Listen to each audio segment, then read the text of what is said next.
This is Daily Blast Live. We're talking about what you're talking about. You all ready for this? This is a sham. No. Nope. Y'all, just stop. Get real. Welcome to DBL. Hello, everyone. I'm Hey. a little bit short, and now I'm the same height. We have Dr. Coley here. We're going to get to Dr. Coley in just a bit, but a little bit first, we wanted to get to this. Christina Applegate. I don't know if y'all saw this. She got her star on the Hollywood Walk of Fame yesterday, and she was surrounded by her former co-stars from her hit show, Married with Children. This is her very first public appearance since revealing her multiple sclerosis diagnosis last summer. Christina gave an emotional speech at the event. Please take a look. I don't say that I have friends. I have family. These people take care of me.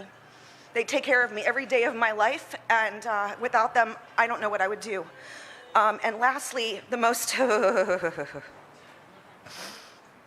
important person in this world is my daughter. You are so much more. You are so much more than even you know. Oh, by the way, I have a disease. Anyway, did you not notice? What? I'm not even wearing shoes. Anywho, you're supposed to laugh at that. Amazing. Christina also explained why she was barefoot, tweeting, "For some with MS, the feeling of shoes may hurt or make us feel off balance. So today, I was me, barefoot." So what do you think of Christina's speech, how she addressed her disease? Man, it was really something to see Kathy Segal up there holding her up. That is her mom, of course, from Married with Children, Peggy. Very touched, very, very touched. What's that? I'm sorry? Katie Segal. I couldn't hear. Okay, go ahead, Al. What do you think? You know, we're starting to see this more and more, and absolutely, I'm not steering this towards politics, but, you know, we saw the win in Pennsylvania by the gentleman that had, his name escapes me, that had the stroke. John Fetterman, that had the stroke. And I just like that people are being open and honest about where they are with their physical health and showing people that no matter what's going on, you're still you inside. I have friends that have had MS. I have family members that have had ALS, and it's so debilitating. And Doc, I'm not telling you anything because your mind is kind of the last thing to go. So you're aware of everything that's going on. But the positive side of that is that your personality rides out to the end as well. You can be graceful and have humor. And it just, I feel like she really is just such an inspiration to so many people that I've grown up with. So it was a bigger deal than I even thought when I first saw that clip. And the humor, I think, was really interesting. What do you think, Erica? Because I use humor for diseases a lot. No, I actually, when she was talking, I was thinking about you. Were you? Because that is the way that you communicate. And for people who don't understand you, that could come across like in a million different ways. Totally. For those of us who know you and just the history with your mother that you've been so transparent about, I understand that. I also understand the flip side to that, which the idea of her saying, "I will never accept this," because there is a duality to this conversation, and she's been transparent about both.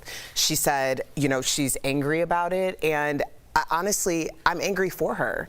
I'm angry for, you know, anyone who has done all of these amazing things or, you know, has lived this life, and then you get to this time and there has to be an anger like, this is what my reward is.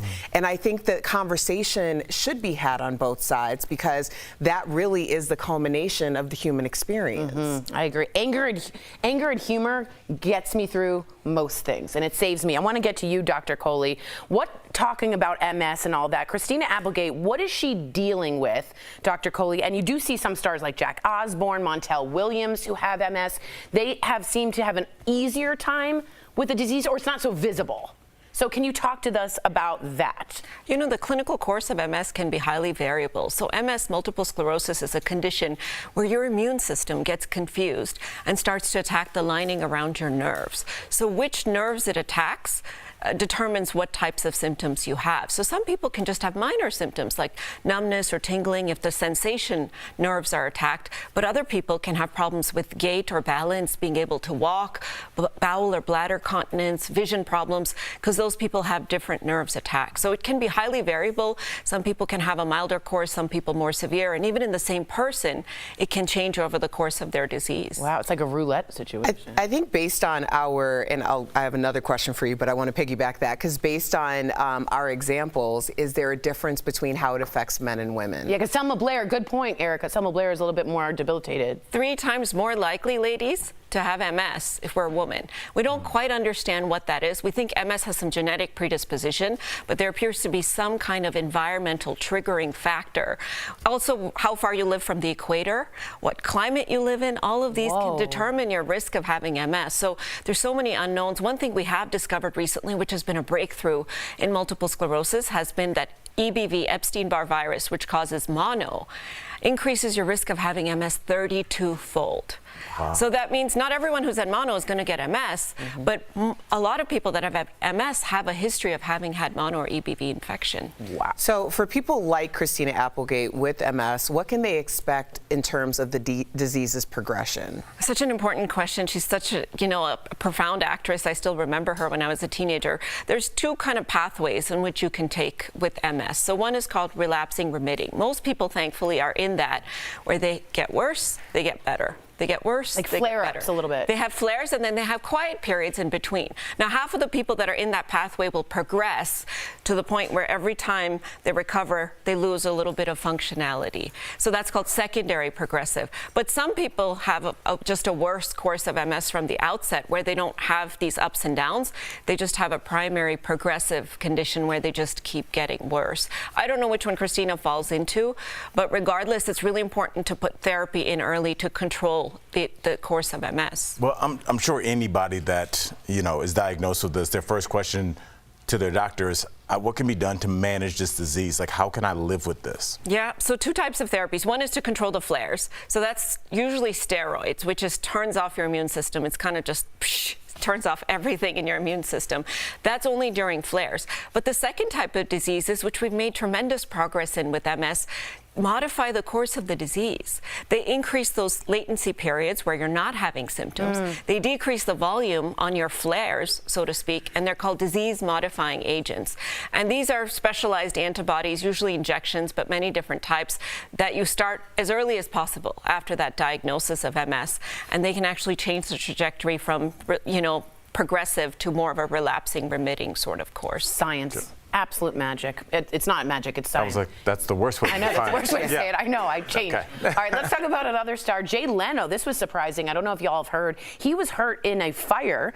TMZ reports Jay Leno was working on a car in his Burbank garage. He loves his cars. And he was reportedly fixing a clogged fuel line when a fuel leak sprayed gasoline on his face, his hand, and a spark triggered an explosion, setting him on fire. The left side of his face and hands were burned. He was rushed to the hospital with 3rd-degree burns. Jay released this statement saying, "I got some serious burns from a gasoline fire. I'm okay. I just need a week or 2 to get back on my feet." So, yeah. Yeah, that's... terrifying. Yeah, absolutely. So, Dr. Coley, how serious are 3rd-degree burns, and what are the possible treatments for them? They're as serious as they come, guys. And the fact that he had them on his face and his hands are the most serious place to get them. So 3rd-degree means you've burned through the outer layer, the epidermis. You've burned through the dermis. Oh, God, you're getting to the fat, muscle, bone, and tendons. Ooh. And not only are the burns themselves serious, they can have risk of infection. And so for him to say that he only needs a week or 2, I think, is a little bit downplaying it, because most of the times we need to do what's called skin grafting for 3rd-degree, where you take like a potato peeler, essentially, peel off a piece of healthy skin, use it as a bandage on the damaged area to help it sort of heal, and that can take weeks. Well, without skin grafting, it can take months to heal a burn. That was my question. Like, what's the recovery time we're looking at here? So hopefully he'll be infection-free. They'll give him antibiotics and fluids and such. He'll probably get a skin graft. It might cause scarring. Thankfully, 3rd-degree burns don't actually cause pain because you burn off the nerve. Oh, wow. So you're actually numb in that area. So you can't feel it. Silver lining. Yeah. We're looking at weeks, but hopefully not months. All right. Shout out and Jay luckily, Leno. I did hear it missed his eye, which is so thankful. Dr. Coley, thank you so much for deciphering all these and answering our questions. And me. No one wants to thank Al. We'll be right back. There's going to be a lot of internet chatter. That's where the red flag goes up. We are never going to agree on this. It's ignorant, and for me, it was just like a damn shame. Tell me I need to do something, I'm going to do the exact opposite. You know why I don't call in sick? Camera hug.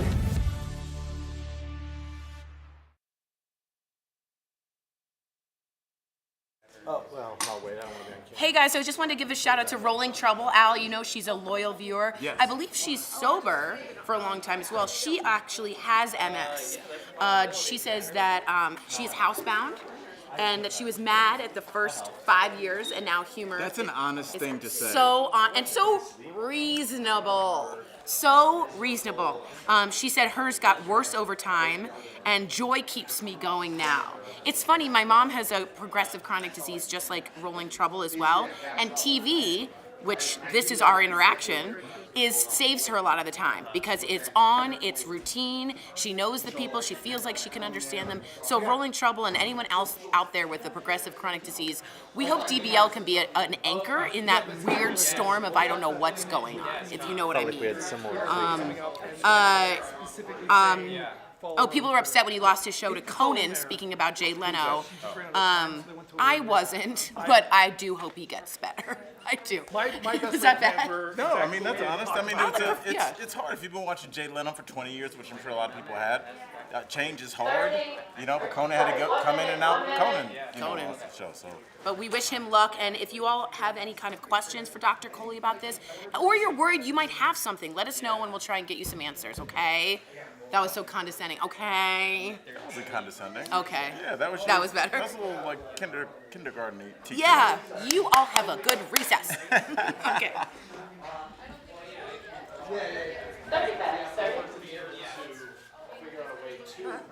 You never had to come in.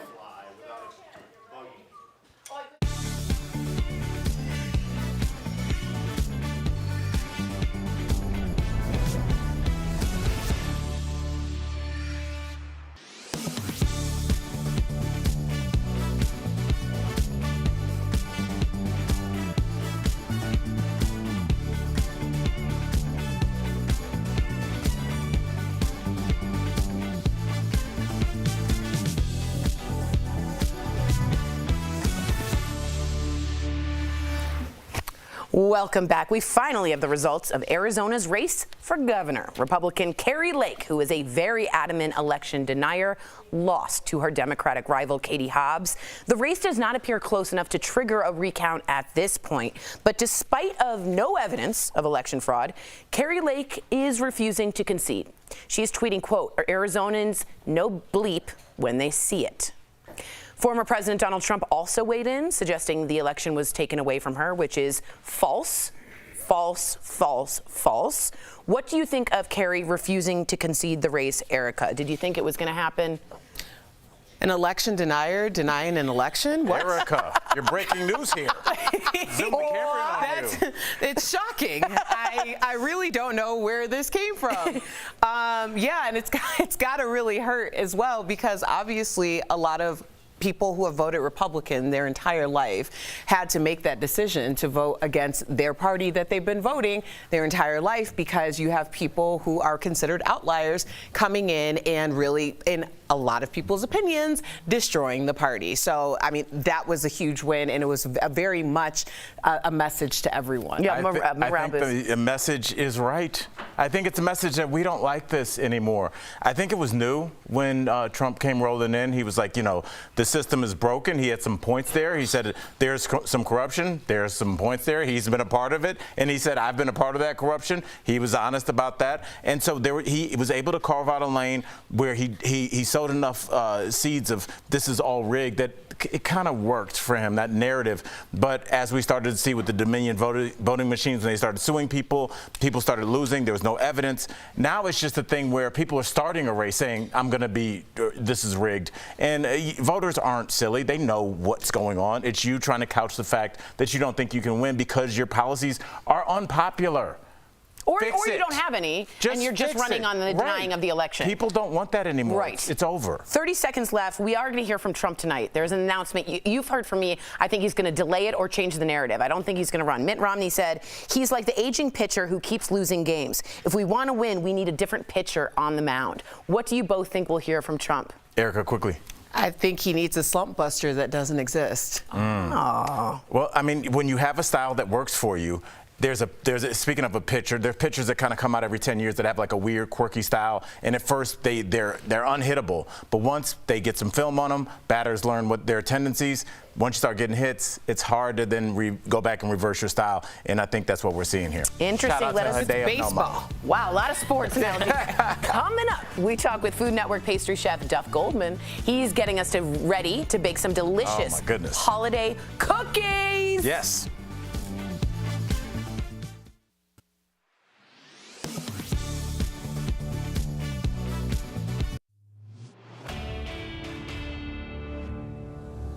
Since the shooting at UVA, we've learned the suspect was known to the college's threat assessment team. They received information that Mr. Jones had made a comment about possessing a gun. That tip was not tied to a specific threat, but it was not the only time the school had flagged the alleged shooter.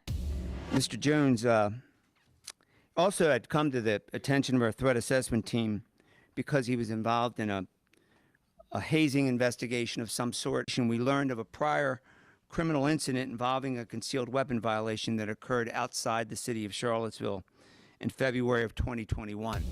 Which sparked a lot of discussion surrounding the threat assessment team. So who are they and what did they do with that information? First thing to know, this is not unique to UVA. Since 2009, all Virginia schools had to come up with policies and procedures for the prevention of violence on campus. It was introduced in the wake of the 2007 Virginia Tech mass shooting. According to the policy, the goal of the threat assessment is to identify potentially dangerous or violent situations and behaviors and address them before violence can happen. And it's not just law enforcement. The team at UVA includes people from the Office of Student Affairs, Counseling and Psychological Services, and a faculty representative, to name a few. And while they investigate, they do not discipline. Instead, according to UVA policy, they refer action to, quote, the appropriate disciplinary authority. We reached out to the director of UVA's threat assessment team, and as of right now, we have not confirmed what happened following their involvement and if a referral was made regarding the gun possession tip. With your Verify, I'm Serena Marshall.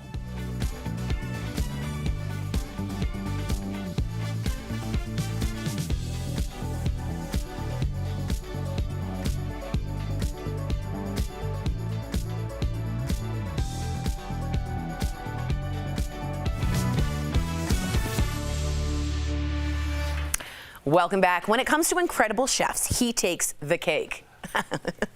He creates masterpieces you didn't even know were possible to make out of cake. Earlier, we chatted with Duff Goldman about his new cookie cookbook. Check it out. Duff Goldman. Really quickly, everybody. Hey. So let's get right into this. Your cake decorating studio, Duff's Cake Mix, had quite a few A-list customers. So if you had to choose, and I'll even give you a sous chef, who would you pick to decorate your cakes? I'll give you one and two. You know, Busy Phillips. Oh, why? She's really good. Who would know? Yeah, Busy Phillips is amazing. Because she never stops? That was oh a bad my gosh. one. She's just a really... Because she's busy? Oh, is that like some weird Hollywood joke that I don't get? No, busy. She stays busy.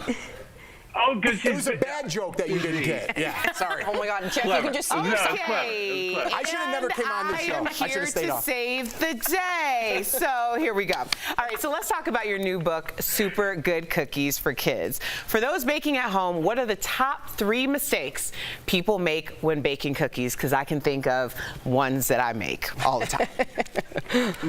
You know, the #1 cookie killer is over baking cookies. Okay. You know, the thing about cookies is that they have a specific texture, right?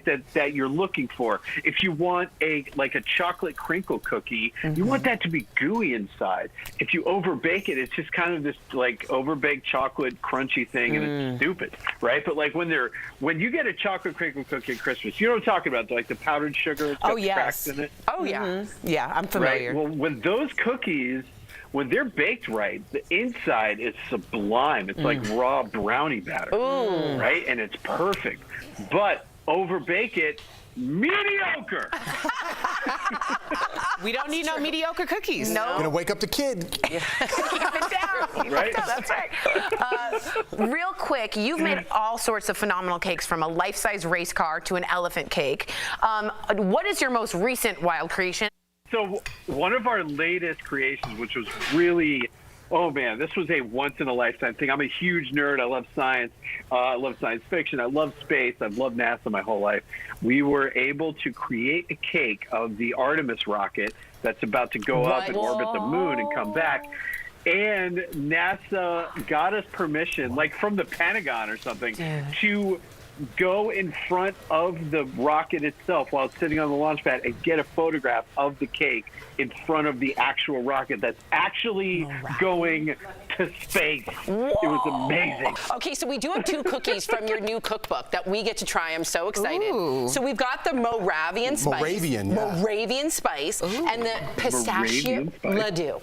Okay, so here's the thing. We're going to eat it, but I want to get your inspiration for these recipes. So while we try, you tell. All right.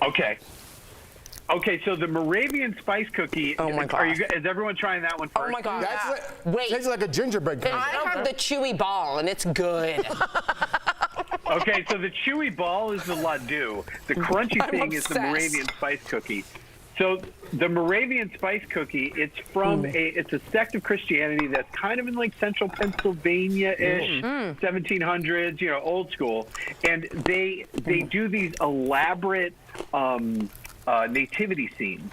And then what happens is everybody does their nativity scenes, and then the whole like neighborhood, everybody goes to see each other's nativity scenes, and you welcome people into your home to see the nativity scene by giving them a spice cookie. These are so good. Thank you. And not only for joining us on DBL today, but for these fantastic cookies. But everybody out there, please, you can buy Duff's cookbook. Super good cookies for kids, wherever books are sold. Love the cover, by the way. And you can watch him obviously host Kids Baking Championship on the Food Network. We'll be right back. Thank you so much. Thank you. This is delicious. See you guys. Enjoy. Today's Sandals word of the day is vacation. Enter at dailyblastlive.com/sandals for your chance to win a 4-day, 3-night escape for 2 to beautiful Curacao.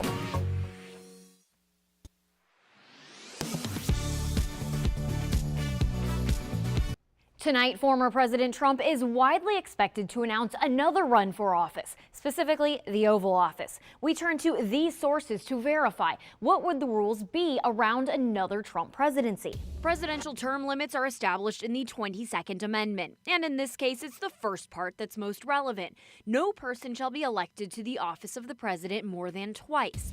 That means if Mr. Trump were to run and win in 2024, he would not be eligible to run again in 2028. It does prevent, to some extent, a kind of caudillo, right? This sort of strongman from coming to power for too long a time. These weren't always the rules, though. President Franklin Delano Roosevelt was elected to 4 terms. But according to the National Constitution Center, interest in limiting presidential power eventually led to the ratification of the 22nd Amendment in 1951. Pros and cons of term limits are debated to this day, and Republicans and Democrats have floated the idea of repealing the 22nd Amendment over the years. But no proposal has ever been up for serious consideration. I mean, it would be very hard to achieve a kind of consensus that doesn't exist in the country to repeal an amendment. Nowadays, you could see both Democrats and Republicans, for different reasons, supporting a term limit on the president. If Mr. Trump runs and wins, he'd be the first president in more than 130 years to move back into the White House. After losing a bid for re-election following his first term, Grover Cleveland is the only president to have been elected to a non-consecutive second term. With your Verify, I'm Abby Larico. Escape the cold with the luxury included vacation to Sandals Resort's newest location, Sandals Royal Curacao. Enter at dailyblastlive.com/sandals for your chance to win. All 203 seats in the Pennsylvania House of Representatives were up for election last week, including Tony DeLucas outside of Pittsburgh. He held the office from 1983 until his death in October, but people on social media say he was posthumously re-elected to serve another 2-year term just last week. So let's verify. Was a Pennsylvania state representative re-elected after his death? Our sources are the Pennsylvania Department of State, the Pennsylvania Election Code, and Amy Downs, Communications Director for Allegheny County. State election records show DeLuca was on the ballot on November 8th and won a landslide victory against his opponent. So why was his name on the ballot a month after his death? All of our sources say it came down to a matter of timing. Allegheny County started printing its ballots on September 28th and began mailing them to residents on October 1st. DeLuca died on October 9th. Pennsylvania state law prohibits any changes to ballots after they're mailed, so DeLuca's name remained on the ballot. So, yes, a Pennsylvania state representative was reelected after his death. So, what happens now? State law requires a special election when someone can no longer serve the office in which they were elected. In the past, this has occurred in the first 2 months of the year. With your Verify, I'm Brandon Lewis.